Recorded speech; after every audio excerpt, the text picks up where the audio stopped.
Bonjour à tous. Alors j'ai le plaisir de vous présenter l'équipe qui a concrétisé la démocratisation de la data au sein d'Engie. Donc d'abord Fabrice Thierry, responsable du delivery au sein de la data platform sur le périmètre analytics. Ensuite, Aline Tong, ici présente sur la partie solution et donc l'innovation, responsable de l'innovation et de l'avant-projet au sein de Data Solutions. Et enfin, Mohamed Benalal Hassani, tech lead sur les projets de build et de run de Tataiku au sein de la Data Factory. Bonjour. Alors, comment est-ce que Engie IT accompagne les métiers dans la démocratisation de la data au sein du groupe Engie?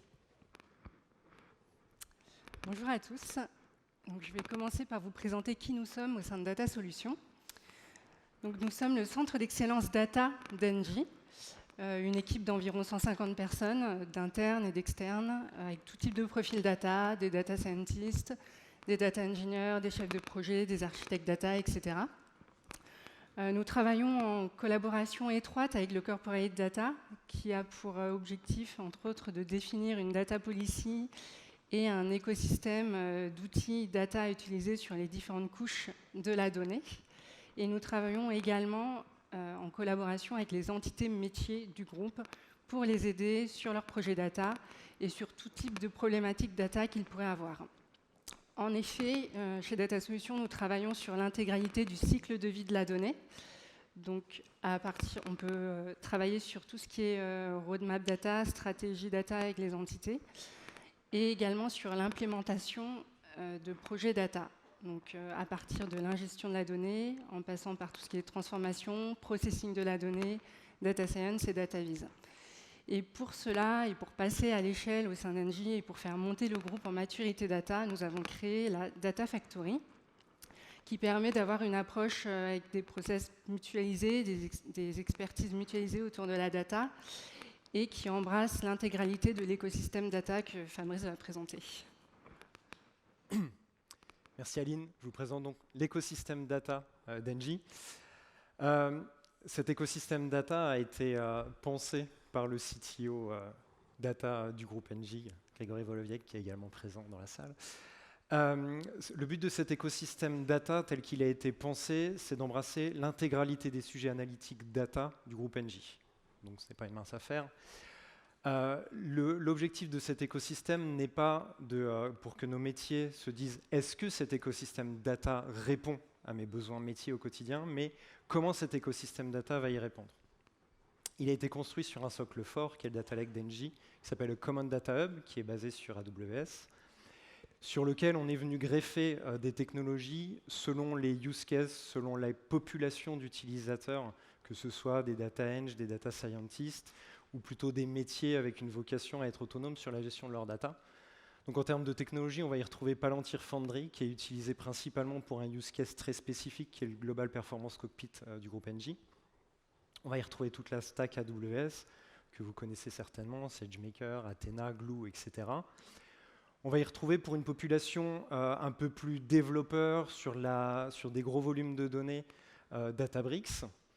Et enfin, bien sûr, c'est la technologie qui nous anime tous aujourd'hui, Dataiku. Donc Kevin va parler un peu plus par la suite. Effectivement, donc d'où ça vient? Pourquoi Dataiku chez Engie?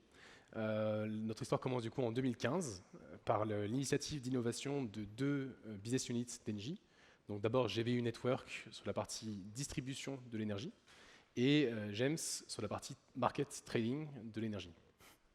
En 2020, le groupe a conclu un accord ambitieux, un contrat avec Dataiku pour promouvoir la solution et mutualiser les licences.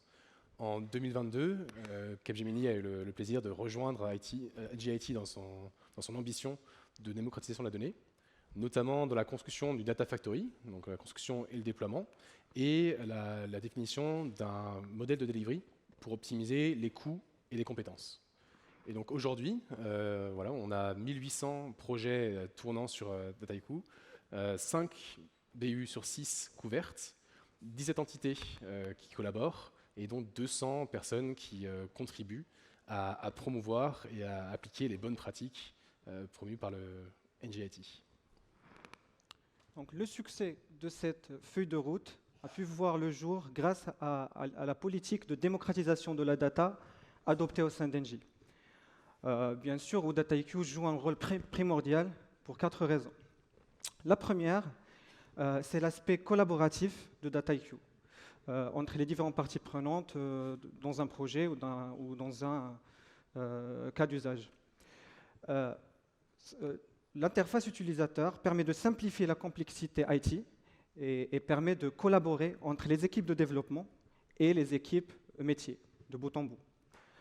Le deuxième aspect, ça concerne plutôt l'aspect prototypage et la réalisation des proof of concept. Donc la prise en main rapide de Dataiku et sa caractéristique de capitaliser sur les assets déjà créés dans d'autres projets permet de lancer rapidement des initiatives de prototypage et d'expérimentation, permettant ainsi d'accélérer le time to value. Troisièmement, l'intégration seamless. Donc, la capacité de Dataiku à s'intégrer dans l'écosystème Data d'Engie permet une interopérabilité souvent native avec les autres outils, les autres plateformes, notamment le Data Lake fédéré d'Engie, le Common Data Hub. Et finalement, le move to prod et la mise à l'échelle. Grâce à l'architecture des nœuds de Dataiku, la mise en place d'un système de déploiement en production se fait rapidement et d'une manière sécurisée et en 2 clics. Alors maintenant, nous allons vous présenter la valeur que Dataiku a apportée au sein d'Engie. Donc 4 éléments. Le premier, c'est l'autonomie. Donc on a plusieurs centaines d'utilisateurs qui utilisent maintenant Dataiku de manière régulière dans leur travail, de par la facilité de prise en main de l'outil. Deuxième valeur apportée, le ROI, tout simplement. C'est ce que la plupart des entreprises recherchent. Fort des plus de 1800 projets dont parlait Kevin tout à l'heure, on a estimé à plusieurs millions de ROI sur ces projets et use cases développés à l'heure actuelle. Le troisième élément, c'est bien sûr l'efficacité. Comme Mohamed le précisait, il est très facile de faire des extractions de données, de faire des transformations, de la préparation de données. Et on a estimé ce gain à 90% de temps pour les utilisateurs qui utilisent Dataiku. Et en parlant d'efficience, quatrième valeur apportée, mais il y en a certainement de nombreuses autres, cette dimension seamless, sans couture dont parlait Mohamed, l'intégration de Dataiku à notre data lake directement dans CDH permet de lancer plus rapidement, de manière plus efficace un projet qui nous a fait estimer à peu près à 50% de temps gagné entre le moment où on décide de déclencher le projet et le moment où on est en mode développement. Donc pour continuer un petit peu sur ces valeurs ajoutées, on a voulu faire un focus sur 2 use cases qui nous semblent assez structurants sur l'usage qui a été fait de Dataiku et de ce qu'ils ont apporté au sein d'Engie. Le premier use case dont on veut vous parler, c'est pour le RSE. Donc c'est toute la partie responsabilité sociétale de l'entreprise. Donc vous imaginez, c'est sur les CO2, sur la gestion de l'eau, sur la gestion des déchets. Donc pour un groupe comme Engie, autrement dire que c'est extrêmement structurant de savoir gérer cette donnée-là, de savoir la reporter. Il y a des reportings légaux, des reportings réglementaires qui doivent être fournis. Je vous laisse imaginer comment ça se passe si on ne fournit pas les bonnes données, si on sort des données totalement erronées et qu'on se fait estampiller. Notre vocation n'est pas de finir dans 90 minutes enquête ou je ne sais pas quelle autre émission. Donc il y a un vrai focus à apporter sur ces données-là, sachant qu'on est sur un groupe worldwide, construit de beaucoup d'entités qui ont été rachetées, sur lesquelles il y a des ownerships plus ou moins importants d'Engie. Donc quand on se dit qu'il faut aller jusqu'à la maille la plus fine, de savoir combien une éolienne a fourni de kilowattheures, ce que ça représente en CO2 économisé, vous imaginez que la remontée de la donnée pour constituer un reporting RSE à la maille d'un groupe comme Engie est extrêmement complexe. Et ne serait-ce que parce que c'est des pays qui ne parlent pas le même vocabulaire, mais en termes d'assets, je ne parle même pas de langage parlé. L'asset n'a pas nécessairement la même valeur. Donc il y a eu un énorme travail qui a été lancé, qui est en cours. Hein. Ce projet-là n'est pas encore productif. L'idée est qu'il soit productif d'ici à fin d'année, début d'année prochaine, où on va constituer la remontée de plus de 400 indicateurs, ne serait-ce que sur la branche CO2 d'Engie. Et le gros focus qu'a apporté, la grosse valeur ajoutée qu'a apporté DataIQ dans cette histoire, c'est la capacité à exposer aux métiers, à exposer aux sachants RSE, à ceux qui doivent consolider ces chiffres pour les remonter au niveau réglementaire, la capacité qu'ils ont à aller eux-mêmes dans DataIQ, voir comment les chiffres sont consolidés, voir comment ils sont remontés, s'apercevoir là où il y a des trous dans la raquette par rapport aux remontées de données, et là où il est nécessaire de mettre un petit peu plus de gouvernance, parce que c'est aussi un des enjeux majeurs sur cette problématique-là, pour s'assurer que la qualité des données remontées nous permet d'avoir derrière un dashboard, d'avoir derrière des rapports sur lesquels on sera confiant face à des entités réglementaires. Le deuxième use case dont on voulait vous parler est également important pour un groupe où on compte plus de 100 000 employés. C'est un use case sur les données RH. Mohamed, je te laisse là. Ouais, pour le deuxième use case développé sur DataIQ, cette fois-ci est destiné à la direction des ressources humaines. Comme son nom l'indique, end-to-end learning. L'objectif, c'est d'avoir une vision 360 sur le parcours de formation de chacun des collaborateurs d'Engie, niveau groupe et niveau international. Et le challenge majeur rencontré dans ce projet, c'était que les sources de données étaient éparpillées dans plusieurs SI, plusieurs ERP, et derrière chaque ERP et SI, il y avait ses propres règles de gestion. Donc, la solution, c'était créer une certaine centralisation de données qui permet de centraliser ces sources de données dans un seul Golden Dataset, assurant ainsi et sécurisant l'historique de formation de chacun des collaborateurs d'Engie. Et grâce à DataIQ, on a pu où l'aspect de collaboration avec le métier, surtout la communication avec le métier, s'était simplifié grâce à l'interface utilisateur, l'adoption rapide de l'outil par les métiers, et surtout que derrière chaque SI, il y avait un métier différent. Donc, tout ce travail a permis d'avoir ou d'alimenter un dashboard fiable et d'une manière continue avec les données des collaborateurs d'Engie, ce qui a permis de suivre leur formation, les coûts et le budget associés, et finalement d'aligner la compétence avec la stratégie et les missions d'Engie. Alors Fabrice et Mohamed viennent nous présenter deux use cases clés au sein d'Engie. Les use cases que nous développons sont fortement en lien avec la stratégie et les objectifs qu'on a au sein d'Engie. On a donc un objectif de décarbonisation donc très en lien avec le sujet que Fabrice a présenté sur RSE.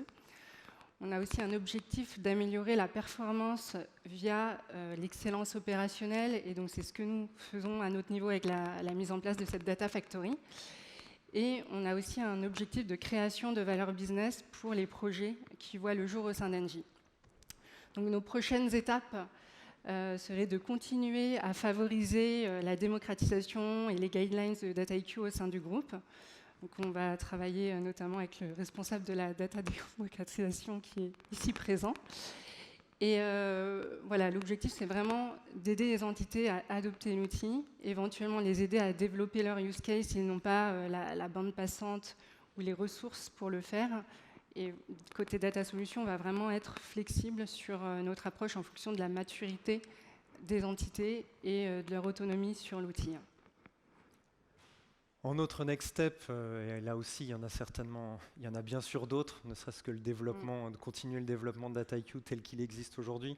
Ce qu'on voit également poindre, et ça pour ceux qui étaient là à la conférence précédente, c'était un des sujets également exposés, c'est toute une initiative GenAI, donc nécessairement un groupe comme Engie se doit d'être au rendez-vous aussi sur cette problématique. Aujourd'hui, on est sur une phase où Engie commence à construire sa vision de la GenAI, de l'utilisation de la GenAI, de le faire passer à l'échelle pour un groupe comme Engie. On est aussi en train de réfléchir du coup à quel sera l'écosystème technologique derrière cette ambition. Il va de soi que l'écosystème data tel qu'on vous l'a présenté aura un rôle à jouer. Il va de soi que Dataiku, dans sa place centrale de cet écosystème data, aura un rôle à jouer sur tous les sujets de GenAI à l'avenir. Merci à tous pour ce témoignage. Est-ce que vous avez des questions, des interrogations? Est-ce que ça vous parle? Est-ce que c'est des challenges qu'il faut rencontrer également? Oui.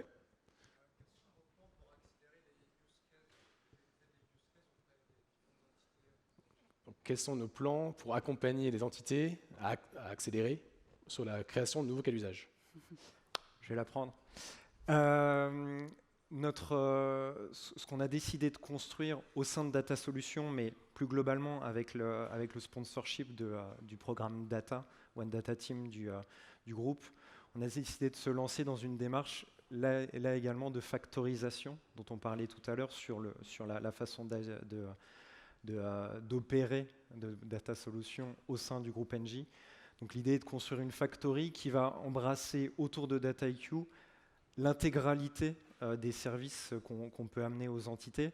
Donc c'est à la fois de la capacité à délivrer des projets, à runner des projets, à faire du POC sur ces projets-là, parce qu'on sait très bien que quand on va toucher à une nouvelle techno type Dataiku, pour certains métiers, en appréhender la valeur avant de se lancer dans du productif sera nécessaire. Donc on va les accompagner sur cette partie-là. On les accompagne aussi sur la mise en place d'infrastructures mutualisées. La vocation étant de tirer les coûts vers le bas, mais surtout d'avoir, dans un groupe comme Engie, où typiquement la sécurité est très contraignante, ce qui est normal, d'avoir une infrastructure mutualisée, ça nous permet aussi d'avoir un time to market plus rapide, donc d'avoir cette infrastructure mutualisée.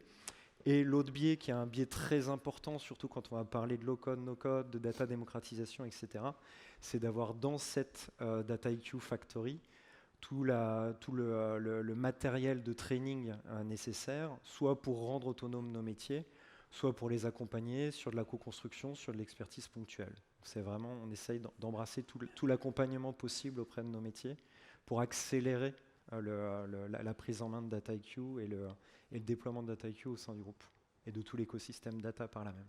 Une dernière question? Non? Eh bien, merci. Nous invitons à venir nous voir sur le stand Capgemini, au fond à gauche dans le partenaire. Si tu me permets, je remercie d'ailleurs Capgemini de nous avoir invités à cet événement. Je vous en prie. Bonne journée. Merci. Merci. Merci.